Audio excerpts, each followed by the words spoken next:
Jory, bonjour. Alors pour cette lettre de motivation, j'ai choisi un format un petit peu plus original. Il m'a semblé que ce serait pertinent au regard du poste à pourvoir, c'est-à-dire celui d'enseignant sur le module expression et communication. Alors, je commencerai assez brièvement par présenter mon parcours.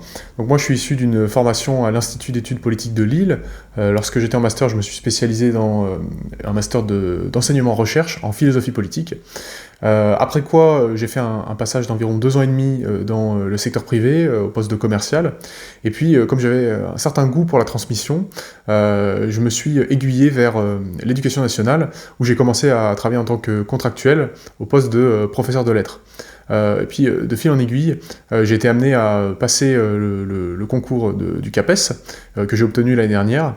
À ce propos, je voudrais revenir sur une de mes expériences en tant que professeur contractuel, qui est en lien avec le poste que vous cherchez à pourvoir, puisque lorsque j'étais au lycée de la Martinière-du-Cher, pendant 1 an, mon service était presque exclusivement composé d'étudiants de BTS.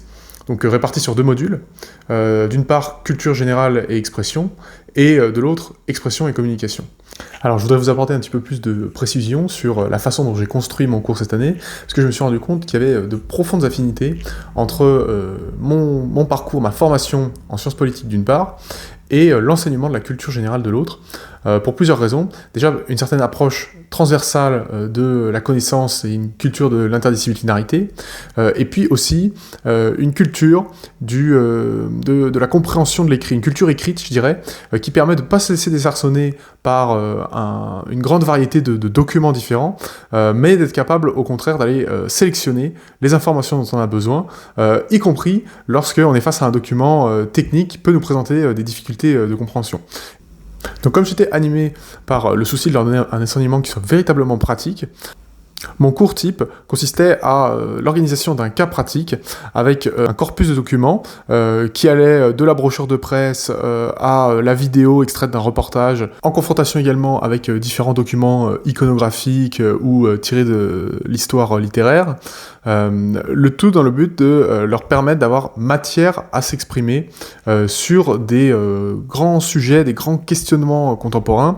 Alors il pouvait s'agir de différents enjeux sociopolitiques, comme par exemple la transition énergétique, les stratégies de l'industrie agroalimentaire face à une instance régulatrice comme l'Union européenne, mais aussi la question de l'économie de l'attention, ou encore des débats éthiques tels qu'il pouvait y en avoir dans l'actualité récente, comme par exemple le port de l'uniforme à l'école. La raison d'être de ces dossiers, c'était de fournir une matière à s'exprimer, matière à argumenter de façon instruite et fondée sur une grande variété de sujets, et aussi à construire un socle de culture commune qui permette ensuite aux étudiants de construire une argumentation, qu'elle soit écrite ou orale. Mon projet pédagogique pour l'année 2026, si je suis sélectionné pour le poste, il serait axé autour de 4 volets.